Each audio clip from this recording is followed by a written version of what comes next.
Hello friends, AQ बायस में आपका स्वागत है। मैं हूं अतुल कपूर। बहुत सारे स्टूडेंट्स बात करते हैं कि परीक्षा में कब शामिल होना है।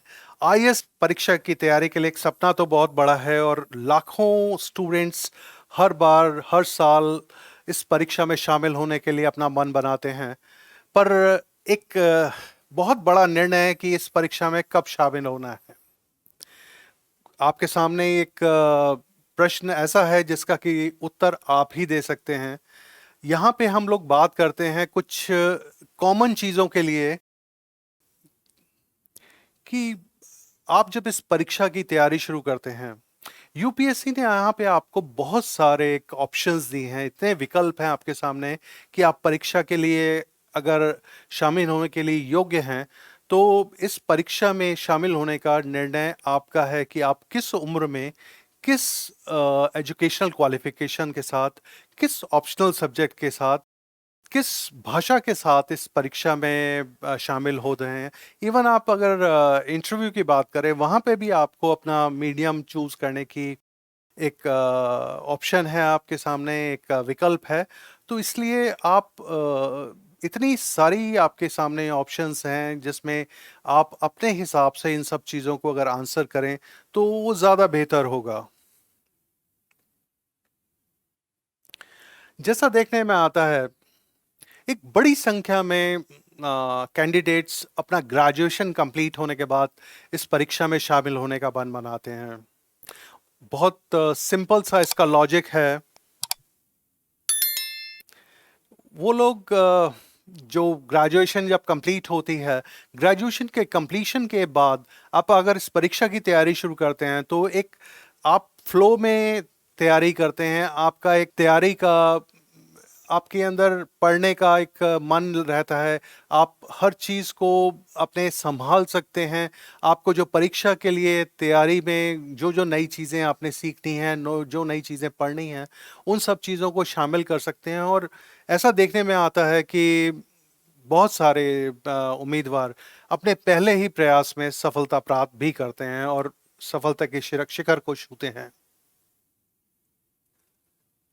इस परीक्षा को देखें तो 2011 में जब प्रीलिम्स का पैटर्न चेंज हुआ, उसके बाद से थोड़ा सा एक बदलाव आया है, जहां की पिछले 10 सालों में बहुत सारे professionally qualified candidates with higher degrees, professionals ने इस परीक्षा की ओर देखना शुरू किया है।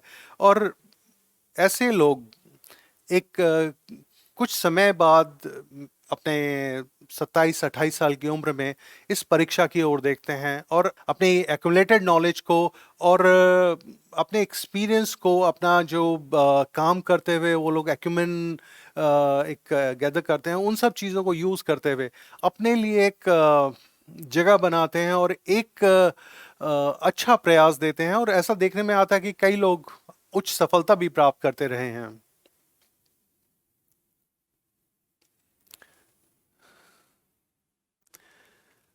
ये चीज यहाँ पे एक प्लान ए और प्लान बी वाली बात भी आती है। कुछ लोग प्लान ए के साथ चलते हैं और प्लान ए में इस परीक्षा में शामिल होना उनके लिए पहला एक प्रेफरेंस होता है।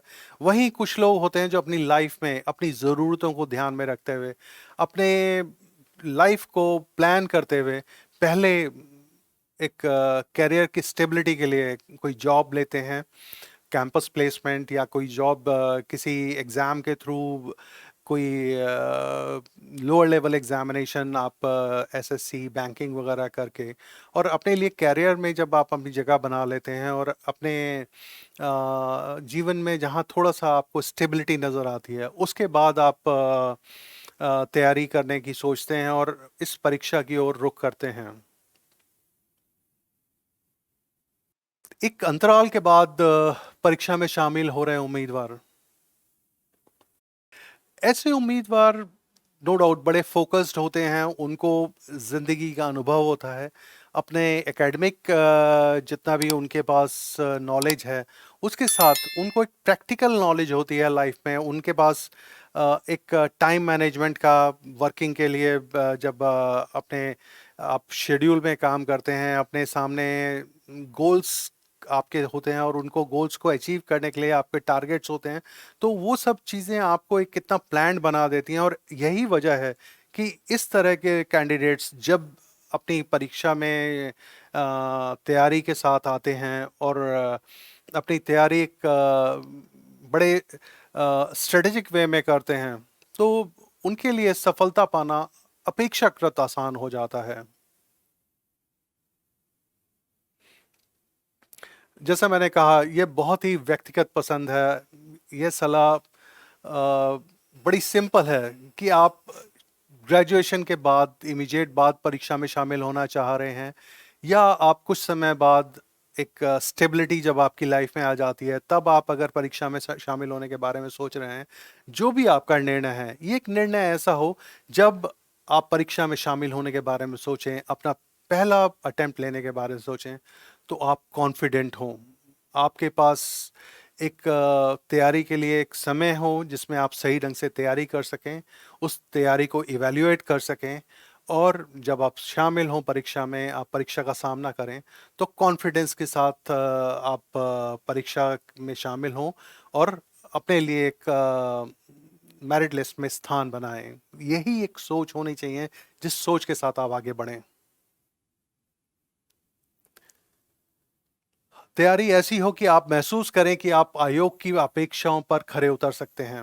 ये एक सबसे बड़ा एक आपके सामने लक्ष्य होना चाहिए, बिकॉज़ जब तक कि आपको ये मालूम नहीं है कि एग्जामिनर की एक्सपेक्टेशन क्या है आपसे, आप तैयारी चाहे कितना ही कर लें, आप उस तैयारी को सही ढंग से यूज़ नहीं कर सकते हैं। और इस चीज़ को समझने के लिए सिलेबस और प्रीवियस ईयर पेपर्स, दो चीज़ें एक ऐसी हैं जिनके ऊपर कि आपको बहुत ध्यान देना है। सिलेबस आपको बताता है कि इस सिलेबस में क्या लिमिट्स हैं, कहाँ से कहाँ तक आपको कवर करना है। और प्रीवियस ईयर पेपर्स आपको ट्रेंड बताते हैं कि करंट ट्रेंड्स क्या हैं, यूपीएससी आपसे एक्सपेक्ट क्या करता है, एग्जामिनर आपसे किस तरह की जानकारी चाहता है। और उन सब चीज़ों को ध्यान में रख के जब आप अपनी तैयारी करते हैं, तो आपके लिए बहुत इजी हो जाता है इस परीक्षा की तैयारी को संभालना। आप इसको मैनेज कर पाते हैं और आप इसमें एक अच्छा अटेम्प्ट कर पाते हैं। तो उच्च सफलता और अपने सपनों को साकार करने के लिए उठाएं अपना पहला कदम, परीक्षा में शामिल होने के लिए मन बनाएं और तैयारी शुरू करें। आपको उच्च सफलता की शुभकामनाएं। Thank you.